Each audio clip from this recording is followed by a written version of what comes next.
केसी वेणुगोपाल जी, Priyanka ji,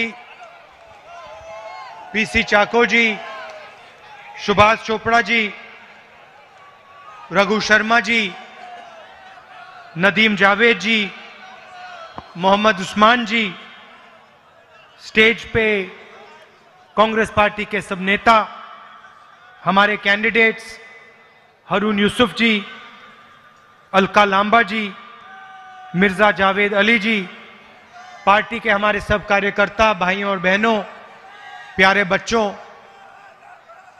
press के हमारे मित्रों, आप सबका यहां बहुत बहुत स्वागत, नमस्कार।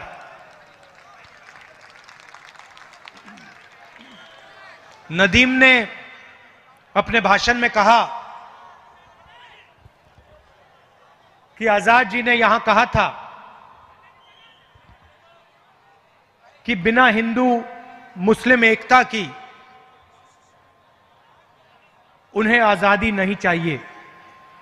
मैं दूसरी बात बोलता हूं, बिना हिंदू मुस्लिम एकता की इस देश को आजादी मिलती ही नहीं।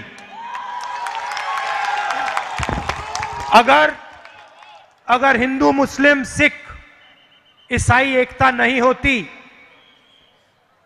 तो शायद आज भी यहां अंग्रेज बैठे होते। और जो भी इस देश में हुआ है, आजादी की बात करें, हरी क्रांति, सफेद क्रांति, टेलीकॉम रेवोल्यूशन, जो भी इस देश ने किया है, उसकी नींव हिंदू मुस्लिम सिख ईसाई की एकता है। और जो भी सोचता है कि बिना इस एकता के, बिना भाईचारे के, बिना प्यार और मोहब्बत के ये देश आगे जा सकता है, उसे इस देश के इतिहास के बारे में और इस देश के बारे में कोई समझ नहीं है। यह सच्चाई है। और अगर आप देखें, लोग कहते हैं और पूरा देश जानता है, दुनिया भी जानती है कि जो प्रगति हिंदुस्तान में 5 साल पहले हो रही थी, 2004 से 2014 तक जो प्रगति हुई, ओबामा जी ने कहा था, मैं नहीं कह रहा हूं, अमेरिका के राष्ट्रपति ने पहली बार इतिहास में अमेरिका के राष्ट्रपति ने कहा कि अमेरिका का मुकाबला हिंदुस्तान और चाइना के युवा कर सकते हैं। और मैं आपको अंदर की बात बताता हूं, अमेरिका के राष्ट्रपति जॉर्ज बुश आए, डिनर था, मनमोहन सिंह जी, कांग्रेस की लीडरशिप, जॉर्ज बुश, और जॉर्ज बुश सवाल पूछते हैं, प्रधानमंत्री से सवाल पूछते हैं, कहते हैं मैं एक बात समझना चाहता हूं। मनमोहन सिंह जी ने कहा क्या? कहते हैं इस देश में हिंदू और मुसलमान, करोड़ों हिंदू और मुसलमान प्यार से रहते हैं, मोहब्बत से रहते हैं। कारण क्या है? कारण है कि अगर आप सचमुच देखें तो हिंदुस्तान के सब लोगों के बीच में, हिंदू मुसलमान सिख ईसाई के बीच में प्यार है। यह सच्चाई है।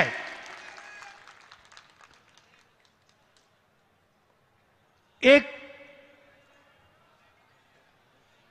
कांग्रेस का कार्यकर्ता इसी इलेक्शन में कैंपेनिंग कर रहा था। वहां दो लड़कों से उसकी बात हुई, एक हिंदू एक मुसलमान, और उसने उनसे पूछा कि एक बात बताओ, ये जो देश में माहौल है, ये दिन भर जो नरेंद्र मोदी कहते रहते हैं, इसके बारे में क्या लगता है? वो कहते हैं देखिए, नरेंद्र मोदी जो कहता है, केजरीवाल जो कहता है, मगर ये मेरा दोस्त है, ये मुसलमान है, मैं हिंदू हूं, मैं इससे प्यार करता हूं। और ये सिर्फ मैंने आपको दो लड़कों की बात की, मगर आप हिंदुस्तान में चले जाइए, कहीं भी चले जाइए, पूछिए, देखिए गुस्सा हो सकता है, आदमी गुस्सा हो जाता है, दोस्तों के बीच में भी गुस्सा हो जाता है। नफरत और गुस्से में फर्क होता है।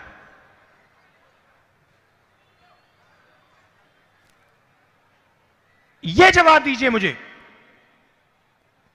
नरेंद्र मोदी के आने से पहले 2004 से 2014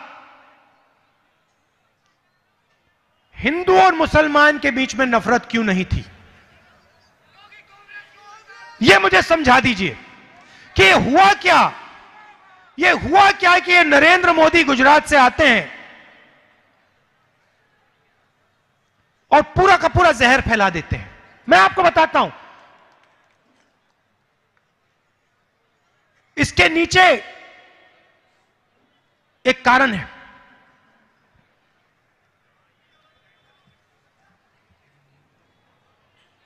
कारण यह है कि जहां पहले युवाओं को रास्ता दिखता था, जहां पहले जब युवा कॉलेज जाता था, स्कूल जाता था, वो जानता था कि उससे रोजगार मिलेगा, आज वही युवा स्कूल और कॉलेज जाता है और उसे यह नहीं मालूम कि कल उसके साथ क्या होने वाला है। उसके दिल में डर है और इस डर का फायदा नरेंद्र मोदी उठाते हैं। आप इस बात को समझिए, नरेंद्र मोदी नहीं चाहता कि इस देश के युवा को रोजगार मिले, क्योंकि उसकी राजनीति का ऑक्सीजन बेरोजगारी है। जिस दिन, और जानबूझ के मैं आपको बता रहा हूं, आप देखिए बजट का भाषण हुआ, 2.5 घंटे बोली सीतारमण जी, उसके बाद बैठना पड़ा। हां, बैठना पड़ा, क्योंकि देखो भैया, जो 2.5 घंटे झूठ बोलेगा ना, 2.5 घंटे जो झूठ बोलेगा, बैठना पड़ेगा, पानी पीना पड़ेगा, कुछ खाना पड़ेगा। बस एक ही आदमी है, 2 आदमी हैं, एक नहीं 2 हैं, जो 2.5 घंटे क्या 10 घंटे झूठ बोल देंगे, ना पानी की जरूरत ना खाने की जरूरत। नरेंद्र मोदी और अरविंद केजरीवाल। पिछले भाषण में मैंने बोला देखो, 15 साल से मैं राजनीति कर रहा हूं और मेरे आप भाषण सुन लो, बहुत भाषण दिए हैं, सुन लो। एक भाषण में मैंने झूठ बोला हो, मैं मान जाऊंगा अगर आपने निकाल दिया। और दूसरी तरफ नरेंद्र मोदी, अरविंद केजरीवाल, एक के बाद एक झूठ और बहाने। प्रियंका ने शीला दीक्षित जी की बात की, मैं उन्हें जानता था। एक बार उन्होंने बहाना नहीं बनाया। केजरीवाल जी कहते हैं मोदी जी काम नहीं करने देते। मोदी जी के बारे में जानते हो। अमित शाह की तो मैं बात ही नहीं करूंगा। मोदी जी के भाषण सुनो, अरविंद केजरीवाल के भाषण सुनो, मोदी जी के भाषण सुनो, अरविंद केजरीवाल जी के भाषण सुनो, झूठ दिखेगा। वो अमित शाह के भाषण, उसमें इतना कचरा है, उसको आप सुनो ही मत।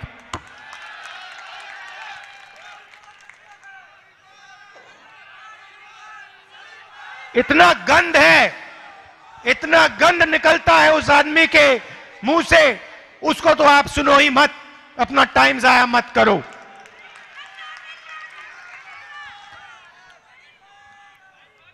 तो मैं आपसे 2-3 सवाल पूछना चाहता हूं। प्रियंका ने मेट्रो की बात की, सड़कों की बात की, रिपोर्ट कार्ड पढ़ा और काफी अच्छा लगा मुझे, क्योंकि जो डिटेल था मुझे भी नहीं मालूम था। मगर मैं आपसे सवाल पूछना चाहता हूं। देश के सामने सबसे बड़ी चुनौती रोजगार की है, इस बात को आप मानते हो?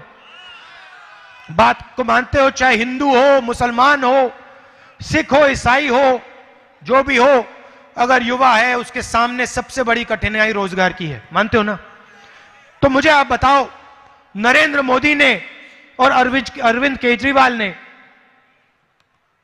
बेरोजगारी के बारे में क्या किया? क्या किया? जहां भी मैं जाता हूं, युवाओं से बात करता हूं, पूछता हूं भैया क्या करते हो, कहते कुछ नहीं। फोन के पीछे मेड इन चाइना, जूते के नीचे मेड इन चाइना, शर्ट के पीछे मेड इन चाइना। और नरेंद्र मोदी कहते हैं, देश के युवाओं से कहते हैं पकौड़े बेचो। लंबे लंबे भाषण करते हैं, लंबे लंबे भाषण करते हैं, युवाओं से बात करते हैं। पढ़ाई की स्ट्रेटजी दे रहे थे, क्या कहते हैं उसको? नहीं, क्या कहते हैं वो जो नरेंद्र मोदी जी जो बच्चों को सिखाते हैं एग्जाम पास करने का, क्या नाम है उसका? क्या किताब थी वो? किताब का नाम क्या था? परीक्षा की चर्चा। और हमने नरेंद्र मोदी जी से पूछा, भैया एक बात बताओ, अपनी डिग्री दिखा दो। वो नहीं दिखी आज तक। आज तक वो नरेंद्र मोदी जी की डिग्री नहीं दिखी, पता नहीं कहां है वो। और बच्चों को सिखा रहे हैं भैया परीक्षा पास करना। मतलब ये मैं आपको इसलिए बता रहा हूं, खोखलापन, आपको खोखलापन समझना है। और बड़ा मौका है हिंदुस्तान के लिए, बहुत बड़ा मौका है सब युवाओं के लिए।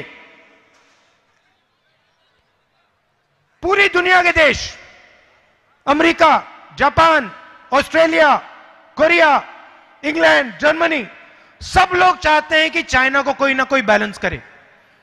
सब लोग चाहते हैं कि कोई ना कोई देश चाइना को बैलेंस कर दे, मेड इन चाइना को बैलेंस कर दे। सबको डर लग रहा है। बिजनेस वालों ने अपना पूरा पैसा चाइना में डाला, आपने देखा वहां पे वायरस हो गया।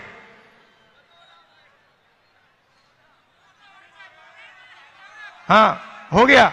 आपने देखा, आप जानते हो कि चाइना की सब फैक्ट्रियां बंद पड़ी हैं। सब फैक्ट्रियां बंद पड़ी हैं चाइना की। पूरी दुनिया कह रही है कि हम अपना ही पैसा हिंदुस्तान में इन्वेस्ट करना चाहते हैं। हम हिंदुस्तान के युवाओं को मदद करना चाहते हैं। हम चाहते हैं कि हिंदुस्तान चाइना के सामने मेक इन इंडिया खड़ा कर दे।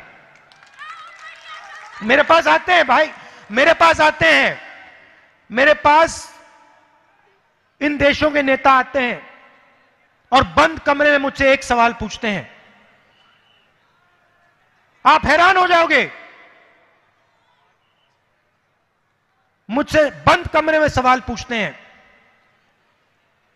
कहते हैं हां, पूरी दुनिया हिंदुस्तान में इन्वेस्ट करना चाहती है, हम भी अपना पैसा हिंदुस्तान में डालना चाहते हैं, मगर आप हमें एक बात बताइए, ये जो हिंसा, ये जो नफरत हिंदुस्तान में फैल रही है, ये बंद कब होगी? क्योंकि उससे पहले हम अपना 1 रुपया नहीं डालने वाले।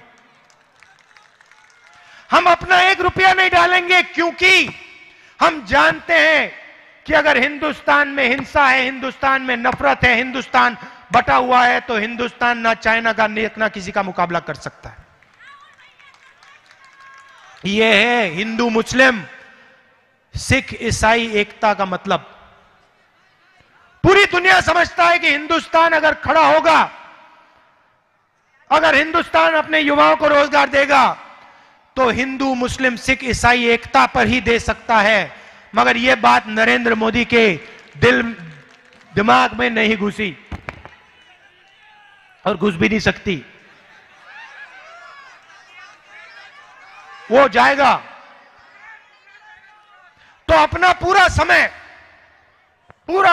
समय नरेंद्र मोदी हिंदू और मुसलमान, सिख और ईसाई को लड़ाने में लगाता है। उसकी पूरी राजनीति सिर्फ यही है। सुबह उठते हैं, कहते हैं भैया आज मैं देश को कैसे बांटूं। असम में जाते हैं, कुछ कहते हैं, वहां पे लड़ाई करा देते हैं। पंजाब में जाते हैं, वहां लड़ाई करा देते हैं। महाराष्ट्र में जाते हैं, वहां लड़ाई करा देते हैं। दिन भर ये करते हैं और फिर कहते हैं मैं हूं देशभक्त, मैं हूं देशभक्त।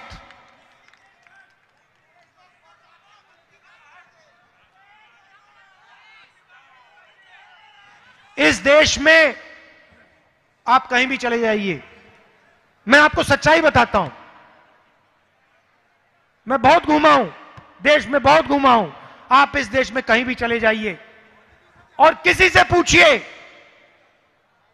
किसी भी हिंदुस्तानी से आप पूछिए, वो आपको बता देगा मेरे खून में हिंदुस्तान है, मेरे दिल में हिंदुस्तान है।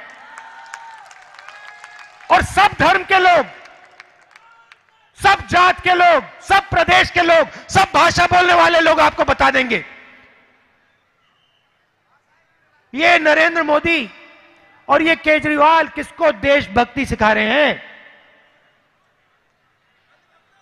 ये किसको देशभक्ति सिखा रहे हैं? इस देश में पूरा का पूरा देश देशभक्त है। किसी को देशभक्ति सिखाने की कोई जरूरत नहीं है।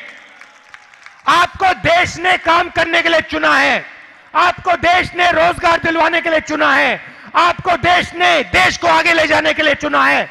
आप वो काम तो नहीं कर पा रहे हो, फेल हो। पूरी दुनिया जानती है, हिंदुस्तान जानता है। बहाना मत बनाओ, देश के युवाओं को समझाओ, उनको आप रोजगार कैसे दिलवाओगे। हर रोज आपसे पूछते हैं, आप कोई ना कोई उल्टी बात कर देते हो, देश को बताओ आप प्रगति कैसे लाओगे। और मैं आपको बता रहा हूं, बिना हिंदू मुसलमान सिख ईसाई के एक हुए इस देश में प्रगति कभी नहीं आ सकती, हो ही नहीं सकता। कर लो जितना करना है आपको। तो मैं आपको बताना चाहता हूं, हमारा पुराना रिश्ता है, सालों पुराना रिश्ता है। मैं आपको बताना चाहता हूं, यह रिश्ता जो है राजनीतिक रिश्ता नहीं है। मुझे कोई इंटरेस्ट नहीं राजनीतिक रिश्ते में। यह मेरा आपका रिश्ता प्यार का रिश्ता है। और मैं नरेंद्र मोदी और केजरीवाल नहीं हूं कि थोड़ी सी सत्ता के लिए मेरे मुंह से कुछ भी निकलवा दो। नहीं निकलेगा, मेरे मुंह से सच निकलेगा, सिर्फ सच निकलेगा। और हिंदुस्तान के सामने एक चैलेंज है, मैं बता रहा हूं आपको। देखो, 6-7 साल पहले मैं पंजाब गया। मैंने पंजाब में एक भाषण दिया।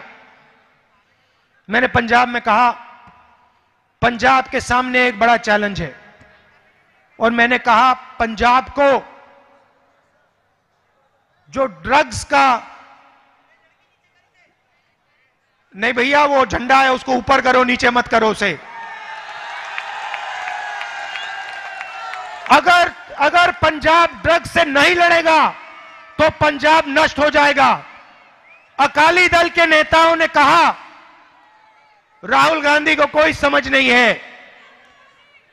उसके 2-3 साल बाद उन्हीं अकाली नेताओं ने कहा कि पंजाब को ड्रग से लड़ना पड़ेगा। मैं आपको आज बता रहा हूं, आप अच्छी तरह सुन लो।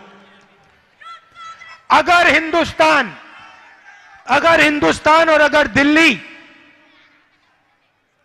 अपने युवाओं को रोजगार नहीं देगा, अगर हिंदुस्तान और दिल्ली दुनिया का मैन्युफैक्चरिंग कैपिटल नहीं बनेगा, तो जो आज आपको हिंदुस्तान में हिंसा और नफरत दिख रही है, उससे 10 गुना ज्यादा नफरत और हिंसा आपको दिखेगी। हिंदुस्तान के सामने सिर्फ एक चैलेंज है, और वो है अपने बच्चों को, अपने युवाओं को रोजगार किस प्रकार से दिलवाना। और मैं आपको बता रहा हूं, यह काम सिर्फ कांग्रेस पार्टी कर सकते है, और यह काम सिर्फ कांग्रेस पार्टी करके दिखाएगी। और उस काम को करने के लिए आपको नरेंद्र मोदी और केजरीवाल को परे करना पड़ेगा। और वो काम सिर्फ हिंदू, मुस्लिम, सिख, ईसाई को एक साथ लाकर, प्यार से एक साथ लाकर वो काम होने वाला है।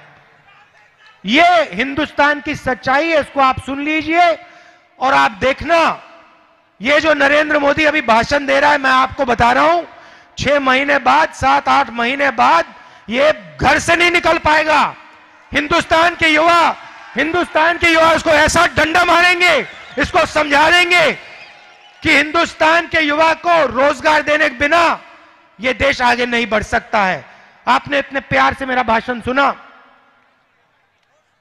इतने प्यार से आपने मेरा भाषण सुना, इसके लिए दिल से बहुत बहुत धन्यवाद। और मैं आपको बताना चाहता हूं, देखिए, जो सरकार युवा रोजगार चाहता है, युवा विकास चाहता है, युवा प्रगति चाहता है, और नरेंद्र मोदी उसी युवा को पीटता है, पुलिस से गोली मरवाता है।